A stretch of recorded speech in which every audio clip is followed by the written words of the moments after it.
Olá pessoal, eu sou o Rodrigo Bela Martinez e vocês estão no canal do Contencioso Estratégico. Hoje o nosso convidado é o Douglas Lima Goulart, advogado criminalista, reconhecido pelo seu talento em tribunais do júri e sustentações orais.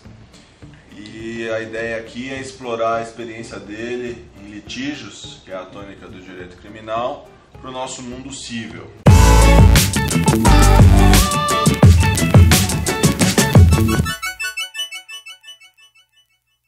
Antes de iniciar nosso bate-papo com o Dr. Douglas, eu gostaria de convidar todos vocês para se inscreverem no canal, que agora está entrando numa nova fase. Todas as segundas-feiras teremos vídeos novos com personalidades do direito, para a gente debater esse universo do judiciário e de arbitragens. Douglas, uma vez você teve dificuldade no julgamento de um recurso no Tribunal de Justiça e você me comentou que você foi salvo ao suscitar um artigo do regimento interno. Você pode compartilhar essa experiência com a gente e comentar como é que você vê a importância do advogado conhecer o regimento interno do tribunal em que ele estiver atuando? Esse caso que vocês, em primeiro lugar, obrigado pela chamada.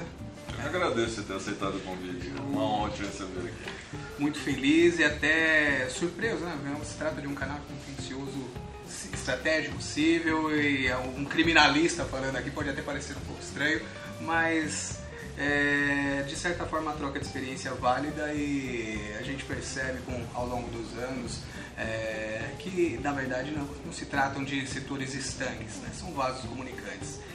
Este caso foi muito interessante justamente por isso, por ele dar a conotação real da importância de se conhecer e de, mais do que conhecer, estudar e utilizar o regimento interno dos tribunais.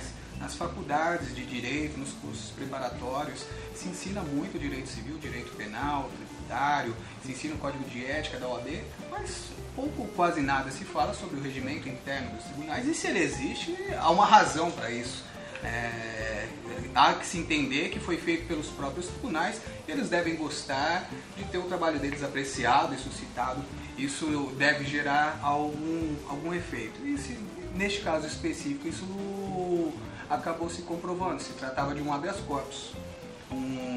Estava postulando um habeas corpus para um cliente, era filho de um advogado, no caso, o cliente, e obtive ali sucesso no voto do relator, sucesso no voto do revisor, eles concordavam, então eu já tinha uma situação ali de dois... Maioria formada. Uma maioria formada, na pior das hipóteses, um 2-1. Concedendo a liberdade. Concedendo a liberdade. Já me dei por satisfeito ali no segundo voto, já estava comemorando. Já estava comemorando, qual não foi a surpresa, que o terceiro juiz, que era, no caso, um professor de direito muito renomado, ele optou por pedir vista. Ele não negou, pediu vista. E naquele momento, eu olhei, se ele tivesse negado, o julgamento se encerraria ali, aí a liberdade provisória seria concedida de imediato. Mas ele pediu vista, ele suspendeu o julgamento. E eu tinha um problema muito grave, era a última sessão do ano. Era a última sessão do ano, então a próxima sessão ela só ocorreria depois do recesso judiciário. Porque a gente passaria Natal, Réveillon, recesso todo preso e retomaríamos o julgamento após o recesso. E aquilo, eu fui pego de surpresa, um voto vista com duas decisões favoráveis, foi totalmente inusitado. E saí correndo para o escritório, o que eu posso fazer aqui? Na hora tive a ideia de pedir uma reconsideração da decisão liminar para o relator, sob a circunstância de que havia sido mudada a atmosfera jurídica no âmbito processual. Agora eu tinha um fumus boniuris sobre o direito à liberdade dele de uma forma muito patente, havia 2 votos favoráveis. Levei para o relator, um grande desembargador, um grande jurista, ele olhou e falou: olha, eu particularmente não entendi por que isso aconteceu, mas eu não me sinto confortável de atropelar o voto vista. Isso é um direito dele, o voto vista, do desembargador. No caso, eu não me sinto confortável em atropelar o voto vista dele, mano militar, e trazer para mim a responsabilidade de dar a liberdade provisória imediatamente. Você não tem o que fazer. E eu fiquei profundamente incomodado com aquilo, acabei fazendo um novo HC para o STJ dentro do recesso, esbarrei na súmula 691, sabia que iria esbarrar, e o jeito foi esperar o retorno do recesso. Retornando do recesso, fomos ao julgamento, né, e eu pedi a preferência que me cabia. Na preferência foi chamado, o desembargador tomou para si o processo e falou: olha, esse caso aqui foi submetido a julgamento, teve voto favorável do doutor fulano, voto favorável do revisor, eu pedi vista e eu estou pedindo vista novamente. Nossa Senhora. E foi um ano muito atípico em que nós havíamos voltado do recesso, teríamos ali uma sessão e já teríamos um novo mini recesso do carnaval. E logo após seria a audiência de instrução. Eu sabia que na audiência a coisa se tornaria irreversível. Ali era o momento. Né? E graças a Deus eu já tinha esse costume de ler o regimento interno, pressionado do STJ, do STF, por indicação de um advogado que eu admirava muito, e me veio à cabeça no momento, suscitei o regimento interno e uma norma do CNJ que estabelecia que... Mas na hora ali você falou pela ordem, pela ordem. Primeiro eu falei pela ordem, depois eu decidi pelo que eu falei pela ordem, né? Primeiro eu falei pela ordem, todo mundo olhou pra mim, que eu estava ali como público, não estava no público. Não era o seu momento. Não era o meu momento, eu havia pedido vista, estava como público ali. Eu pedi pela ordem, sou eu, o advogado, o responsável, e me veio na cabeça, a lembrança veio, né? O subconsciente nos traz a norma do CNJ, do regimento interno, que diz que se o relator, após o pedido de vista, não se sentir confortável, capacitado para dar o voto, ele deve passar para o próximo desembargador que se sinta capacitado para dar o voto.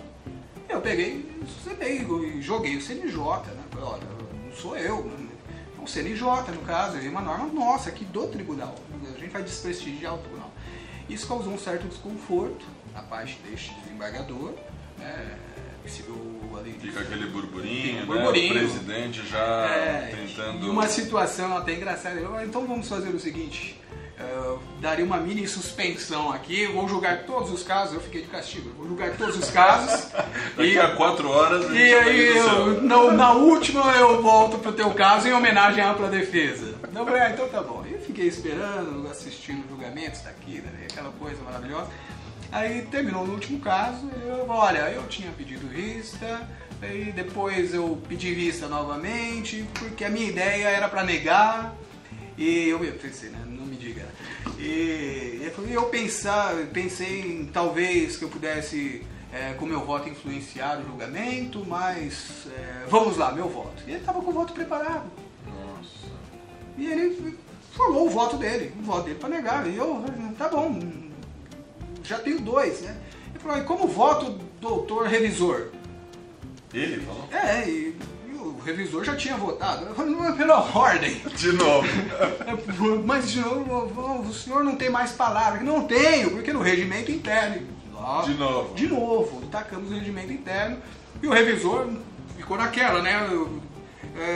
Desprestigio o meu colega, voto contra o regimento interno, e graciosamente fui salvo pelo relator, que falou: olha, gente, o que estamos a fazer aqui? Se trata de um caso, a gente está complicando, já temos 2 votos, o réu é primário, e trouxe pelas circunstâncias pessoais do réu, e acabou ficando nisso mesmo, no 2-1. Eu saí de lá profundamente esgotado, emocionalmente acabado, carregaram de pá ali, estava o estagiário e o pai estava presente? Estava presente, ele era advogado, né?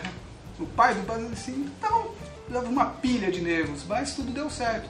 E assim, fui salvo neste caso por um conhecimento até ordinário, não muito detalhado, mas do regimento interno. Essas coisas acabam sendo providenciais exatamente nesses momentos. Bom, pessoal, vocês veem que isso que o Douglas passou no julgamento criminal, ele também se aplica à esfera civil. E é importante a gente estar municiado, né, de estar com conhecimento das regras do jogo, porque numa situação dessa, o julgamento seria postergado mais uma vez, com graves prejuízos.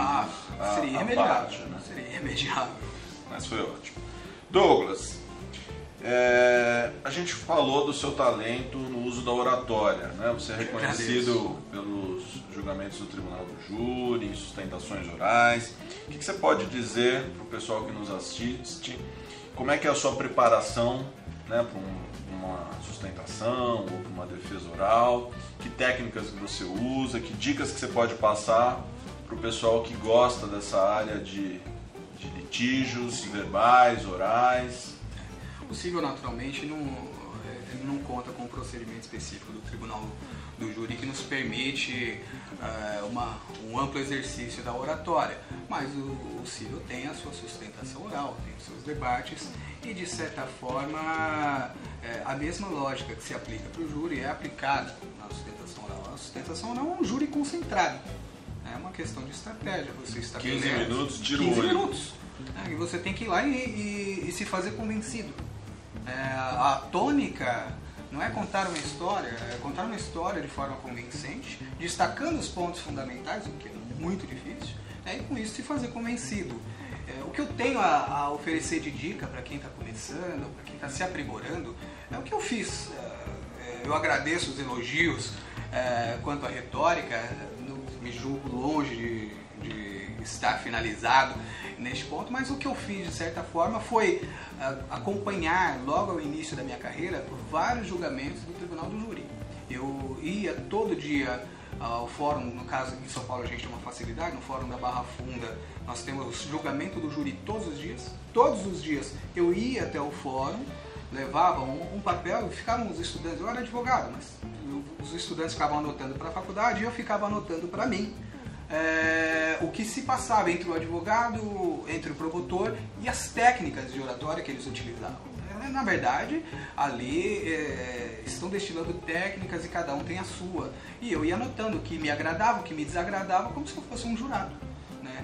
E após esse passo, também desenvolvi essa mesma estratégia com sustentações orais, passei a ver muitas sustentações orais e muito cedo acabei me lançando a elaboração de júri e de sustentação oral. E nisso entrou uma segunda questão, que é uma segunda dica que eu passo para as pessoas. Não basta você ir, isso é muito importante, você tem que ir, tem que assistir as pessoas que fazem júri, que fazem sustentação oral já há algum tempo, pegar o que tem de bom nisso aí, mas essencialmente você tem que aplicar o que os filósofos já dizem há muito tempo: conhece-te a ti mesmo.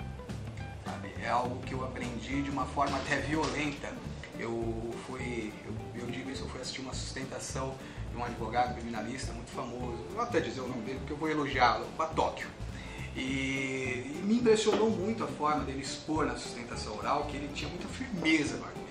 Ele colocava os argumentos dele de uma maneira forte, firme, no limiar da discussão. Parecia que ele estava brigando, que ele estava revoltado com aquela situação. E aquilo me tocou de uma forma muito forte, me impressionou. Eu acabei, em uma das minhas sustentações orais, eu vou fazer tal qual o Batóquio. E fui lá pro julgamento e fui firme, forte, enfático. E levei 3 firmes, fortes, enfáticos nãos, né? E um não bravo da parte... Não foi bem recebida a sua postura agressiva. Não foi bem recebida. Eu falei, mas com o Batóquio dá certo? A minha irmã falou, mas ele é o Batóquio? Mas ele não nasceu Batóquio. Sim, mas quando eu quis dizer que ele é o Batóquio, não é porque ele é um advogado já com um cabedal, com a estrela que ele tem. É que o ser firme e ser forte casa bem com o sistema, com a oratória dele. Com ele. Ele descobriu isso em algum ponto da vida dele. Quando eu digo conhece-te a ti mesmo, conheça o que casa bem contigo. Cada um tem uma forma de se expressar em que se dá melhor. Eu descobri uma forma de me expressar tropeçando muitas vezes nas formas de expressar daqueles que eu admirava. Uma vez eu comecei imitando Batóquio, depois imitava o Turon, depois imitava o Márcio Tomás Bastos. Graças a Deus a gente tem vídeos no YouTube com grandes advogados que dizem, e eu ia copiando um aqui, um ali, mas...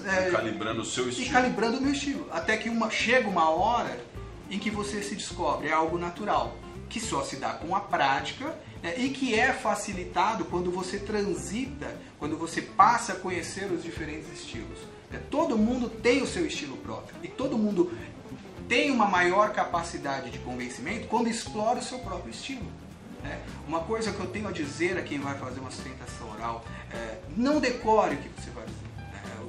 Decore o caso, tem o caso preparado. Os alemães, um exemplo de Copa do Mundo, eu me recordo, eles vieram para a Copa do Mundo e falaram, nossa, mas vocês têm o centro de treinamento, e eles falam assim, nós sempre estamos preparados.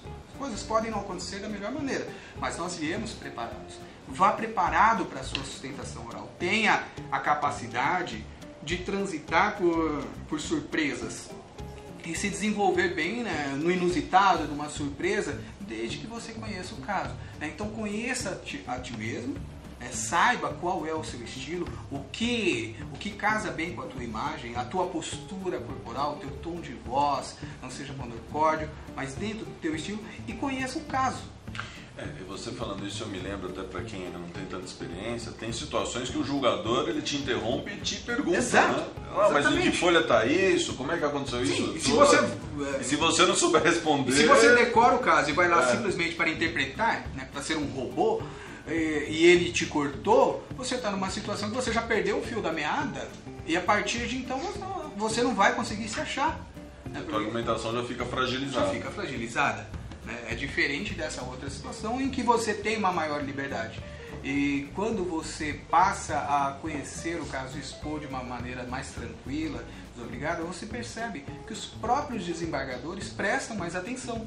Inclusive um adendo sobre as dicas em sustentação oral e sobre o erro. Para mim é um erro você ir com a sustentação decorada. Alguns advogados fazem isso, eu acredito que é mais por inexperiência, insegurança muitas vezes. Eu falo, tenha coragem, faça o primeiro sem decorar. Porque quando você vai a um julgamento, eu costumo fazer muito isso, eu nunca pego a primeira sustentação oral. Nunca pego a primeira. Você gosta de... Eu gosto de esperar 3 sustentações. Eu falo pro pessoal do escritório, estagiário, eu falo, olha, deixa 3 se inscreverem e me inscreva. Quero sentir porque nisso os outros começam a dizer, eu já estou sentindo como está o ânimo da Câmara, da turma, e durante o julgamento da Câmara, da turma, eu vou pegando argumentos que eles oferecem, seja para negar ou para conceder, e introduzo no meu discurso. E aí você já está vinculando a situação. Eu falo, como o doutor disse agora há pouco, no caso tal, que foi julgado. Mas agora aprofundando essa questão do contato com os julgadores. Como é que você avalia a importância de, no dia a dia dos advogados, entregar um memorial para o desembargador, tentar despachar, não são todos que recebem advogados, mas aqueles que se permitem esse contato, de conversar sobre o caso e até em primeira instância, se você acha que isso é importante para a condução do caso. Há uma, de certa forma, uma situação engraçada na escala dos tribunais. Parece que quanto mais alto nós subimos na pirâmide judiciária, mais fácil é o acesso ao desembargador, ao ministro, aquele que tem o poder. Hoje está muito mais difícil chegar no juiz. Sim, o juiz em primeira instância parece ter uma resistência muito forte com o advogado, e de certa forma a instalação do processo digital acabou prejudicando esse contato direto, esse acesso entre advogado e juiz, porque você vai despachar uma petição, ela já está protocolada no processo digital. Se você não for rápido, ele já apreciou. Sim, né? Ele já apreciou. E quando você chega e ele não apreciou, fala, não, mas já não está no processo, o que eu vou despachar aqui? Não tenho o que fazer. E tudo se resume a má vontade, a esse distanciamento que foi criado. Mas eu tenho para mim que é imprescindível e muitas vezes esse é o diferencial, a proximidade entre o advogado e o juiz na hora de despachar os memoriais, né? Isso porque o juiz ele tem uma pilha de trabalho para fazer e aquilo se torna naturalmente burocrático. E muitas vezes o juiz é obrigado, até pelo excesso, pela carga de trabalho, a fazer uma leitura dinâmica de muitos casos. Porque os casos muitas vezes se assemelham e nessa leitura dinâmica algo pode ser perdido. O fato de você fazer uma visita para despachar memoriais ou para despachar uma peça, ele serve estritamente para que você realce um ou outro ponto, e muitas vezes um ponto que sequer foi indicado na petição, né? Uma circunstância pessoal do acusado ou do requerente, ou algo que foge àquela análise crua da razão prática do direito, mas que tem a ver com uma razão de decidir eminentemente humana. Quem vai julgar um juiz, um desembargador? É um homem, é um ser humano. Você sabe que eu, pensando sobre isso, tem muito comentário na sociedade, né, de que os clientes mais ricos são beneficiados pelo judiciário. A gente sempre ouve isso, né? O táxi, o boteco. E eu estava pensando sobre isso e eu acho que é exatamente o que você falou que se aplica. Porque, na verdade, os julgadores, eles não... O processo... A capa não é tão importante, né? A gente não descarta, possa existir corrupção em qualquer local em que exista ser humano, pode existir. Mas, em regra, os julgadores estão ali para julgar e não tem esse aspecto. Mas, quando o advogado, talvez por ser um melhor advogado e talvez por ser melhor remunerado por um cliente de melhor poder aquisitivo, ele faz essa lição de casa, né? Ele vai no detalhe, ele acompanha, ele tenta explicar, ele realça e acaba influenciando num julgamento mais preciso, né? Que às vezes o cliente que não tem tanta disponibilidade, ele entra no bolo e passa uns detalhes desapercebidos. Aí tem uma coisa, um outro fator muito importante, que é a sinceridade. Você tem que ser razoável também. Lógico, você não vai bater na porta de um desembargador, de um juiz, para despachar qualquer coisa. Você tem que reservar esse despacho às decisões realmente importantes. E às vezes decisões importantes em que você tem uma concretude. Tem o que dizer, né? Tem o que dizer. E com isso, ao longo do tempo, você passa a ser recebido pelos desembargadores, pelo juiz, como aquele advogado que vai até eles e sempre traz algo de importante. Quando vai é porque tem algo. Isso vai gerando uma credibilidade. O desembargador passa a entender que quando você vai até ele, você tem o que dizer e que a sua palavra não é qualquer coisa. Nós, como advogados, nós trabalhamos com a palavra, seja escrita, seja falada, mas a nossa palavra ela deve ter um peso, uma credibilidade. O cliente é julgado e nós somos julgados pela validade das nossas palavras, do que dizemos. Isso é super importante para quem principalmente está ainda se encaminhando, formando o seu estilo. Principalmente para o advogado do interior. No escritório, interior. o pessoal briga muito comigo porque eu falo, eu não falo besteira. Eu desenvolvo tese, eu construo argumento, mas eu não falo besteira. Sim. Né? Porque não dá, às vezes não tem o que fazer. Exato, né? Exato. Então isso é importante porque você vai criando uma imagem, né? Uma linha de credibilidade, que aí quando você fala, a pessoa presta atenção. Pode até não concordar. Mas deixa eu ver que ele está falando alguma coisa. Né? Bem, Douglas, para a gente não estender demais o nosso papo, que está ótimo até, a gente pode combinar outras oportunidades depois, mas para a gente fechar, a sociedade hoje debate muito essa questão da execução provisória da pena após decisão em segunda instância. Né? A gente sabe que o STF já pautou para abril a definição do entendimento jurisprudencial, mas eu queria puxar um paralelo para o nosso mundo civil, que é o objetivo do canal, para extrair a tua opinião sobre a interpretação desse episódio que está na boca do povo, digamos assim. Né? Você tem um entendimento mais legalista, mais garantista de que o que está escrito no livrinho tem que ser seguido ao pé da letra, ou em prol de uma eficiência do Poder Judiciário, em prol do cumprimento das decisões judiciais, você aceita alguma flexibilização em relação ao estrito sensu do sentido da norma? Esse tema é muito interessante porque ele nos abre um leque e nos faz voltar no tempo, de certa forma. Eu acho engraçado como as coisas mudam ao longo do tempo. O direito, quando eu comecei a estudar direito, eu aprendi que o direito era muito vagaroso, e hoje eu olho o direito, ele tem mudado de uma forma tão rápida, tão dinâmica, que o aluno, o advogado recém-formado, ele tem até uma vantagem em relação a nossa época, quando nós nos formamos, porque ele praticamente está entrando em algo que é novo, de certa forma. E por que eu digo isso? Quando você me trouxe essa pergunta, essa indagação, você falou, olha, você é adepto de uma linha mais positivista, legalista e garantista, ou de uma maior eficiência? Quando eu comecei a advogar, o ser garantista era fugir do positivismo. Quando eu comecei a advogar, nós tratávamos o garantismo como uma fuga do positivismo estrito, né, desse apego à letra ferrenha da lei, para se buscar uma abertura na interpretação do direito com base em princípios jurídicos inscritos na Constituição Federal. Então, em nome da ampla defesa, em nome de garantias tidas como maiores, você acabava subvertendo o que estava escrito no Código, nas leis de menor hierarquia, para beneficiar o réu. E com o passar dos anos, eu tenho para mim que isso acabou sendo utilizado de uma forma abundante pelos tribunais e foi um erro. E uma boa parcela de culpa de nós, os advogados, que fomentamos isso, né?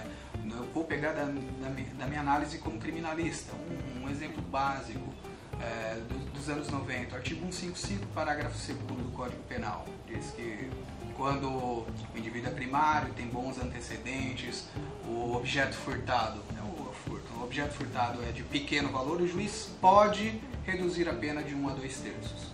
O pode, no bom português, não tem outro sentido que não... Deve. Não, o deve é o que está dito agora. O pode, no bom português, é pode. Cabe ao juiz, arbitrariamente... Discricionária. É uma atitude discricionária, não arbitrária, discricionária. Mas os tribunais, até por... E sem nenhum parâmetro objetivo para dizer o que ele deve levar em conta para poder ou não. Né? E o tribunal acabou dizendo que não, que era um poder-dever. Olha, isso aqui é um poder, é um pode, mas não pode. É um pode que deve ser lido como deve. E nós, advogados de defesa, adoramos. Então não pode, mas não pode. O juiz deve. Não deve. Então estabelecemos um parâmetro ali, olha, as palavras elas não precisam dizer exatamente o que elas dizem. Né? Com isso eu abri a favor da defesa, só que eu abri uma porteira, você disse tudo. Né? E os juízes começaram a utilizar de uma forma cada vez maior essa capacidade de interpretar, de fugir do que estava dito ali na lei, e isso ampliou de uma maneira em que hoje eu vejo uma situação assim, muito perigosa, em que nós caminhamos para uma atmosfera de insegurança jurídica muito grande. Você nos trouxe aqui o exemplo da presunção de inocência. Não tem outra forma de ler a Constituição, né, que não aceitar isso do primeiro ano de direito até o exame da magistratura. Trânsito em julgado, e a Constituição fala em trânsito em julgado, ocorre quando o processo se extingue, quando o processo se finda.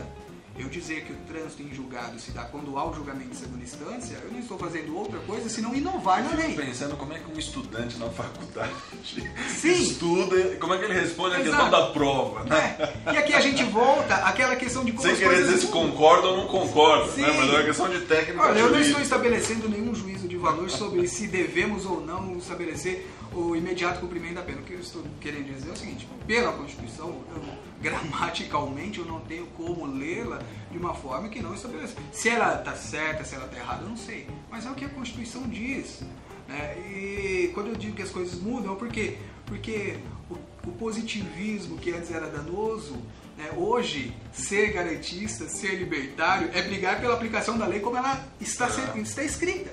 Né? Aqui eu tenho até acredito, uma contribuição interessante para dar a um livro do Eros Grau, que é um dos meus ministros favoritos no STF, que deixou saudade no STF. Ele tem um livro que diz: Por que tenho medo dos juízes? O Eros Grau, ministro do STF, ele é ministro para sempre, porque o cargo é vitalício, fez um livro, Por que tenho medo dos juízes? Da editora Malheiro, se não me engano. Quem quiser pode procurar. E neste é um ensaio que ele faz. Neste ensaio ele critica exatamente o uso abusivo pelo judiciário dos princípios da razoabilidade e da proporcionalidade. Ele fala, hoje o juiz, de certa forma, o juiz de primeira instância, desde o juiz de primeira instância até o ministro do STF, legisla em cada caso adotando o princípio da razoabilidade e da proporcionalidade. Porque são chaves que permitem um universo de interpretação. Você passa por cima de qualquer lei, de qualquer ordenamento, com base em duas palavras: razoabilidade e proporcionalidade. E com isso, você cria uma atmosfera de insegurança jurídica muito grande. Eu me recordo de um ex-assessor do Bill Clinton, ele ficou famoso, quando ele, respondendo aos repórteres, assim, ele, numa forma muito rude, ele disse: é economia, idiota. E essa era a contribuição que ele tinha a dar como economista, assim, parafraseando ele. O que eu tenho para dizer, a nossa contribuição como advogados, como juristas, juízes, delegados, não pode ser no âmbito da economia. A gente tem a contribuir no âmbito do direito. O que eu tenho a dizer assim, olha, é a segurança jurídica. Eu não vou usar o idiota, mas a gente tem que lutar pela segurança jurídica. Há uma satisfação muito grande na sociedade quando vemos indivíduos acusados de corrupção sendo presos imediatamente. É muito bacana, mas o preço que nós estamos pagando sobre isso, qual é o preço? O preço é a perda da segurança jurídica. Isso reflete não na Lava Jato, isso reflete, no meu caso, quando eu vou entrar com uma ação contra o banco por cobrança abusiva. Cabe a um juiz de primeira instância negar o meu direito que está escrito ipsis literis na lei e negar com base num princípio, numa palavra: proporcionalidade. Para ele, com a história de vida dele como juiz, ele é um homem, ele tem direito a ter a história de vida dele, ele entende que aquilo para ele não seria proporcional, não seria razoável, ele vai me negar. Embora a lei me dê o direito, ele passa por cima. E ele é respaldado por tudo isso que se criou hoje. Cabe a nós, como advogados, lutar para que a gente retome isso, o respeito, o acatamento às leis, às normas, para que tenhamos segurança de orientar nossos clientes, de dizer para eles... É o basilar da democracia, né? Sim. Porque onde há uma flexibilidade, você fica sujeito a arbitrariedades, a qualquer tipo de excessos que amanhã você não tem mais controle. Sim, eu entendo para combater. Que é muito sedutor, a justiça a qualquer preço. A justiça a qualquer preço. Pseudo-justiça. Sim, né? mas ela sempre começa no âmbito criminal. Você olha, não vamos aplicar a lei, vamos aplicar de forma rigorosa, e isso não fica no criminal. O que nós criminalistas temos a oferecer de contribuição aos civilistas, aos tributaristas, é dizer: olha, não fica retido no criminal, começa lá, porque é lá que se discute aquela questão... Ali é mais sensível. Sensível, mas isso vai acaba reverberando para as outras áreas do direito. Existem até casos de juízes trabalhistas que não estão aplicando a reforma trabalhista. Exato. Sim, e com base exatamente em dois princípios: proporcionalidade e razoabilidade.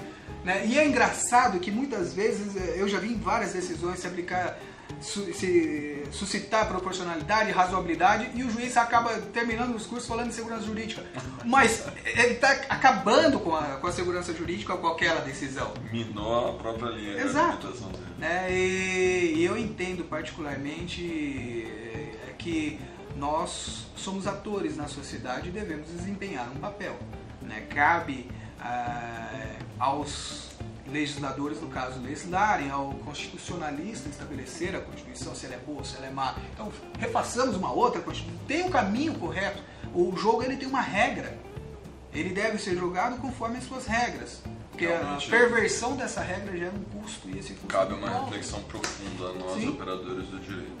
E cabe ao juiz julgar conforme... Douglas, foi ótimo te receber aqui. Super obrigado por ter aceitado Muito obrigado. O convite. Espero que vocês tenham gostado, pessoal, dessa visão de um criminalista, falando de uma forma mais abrangente sobre o universo do judiciário, de litígios, de processos. E segunda-feira tem mais. Lembre-se de se inscrever no canal, tá bom? Um abraço, Douglas. Até mais. Forte abraço. Um privilégio.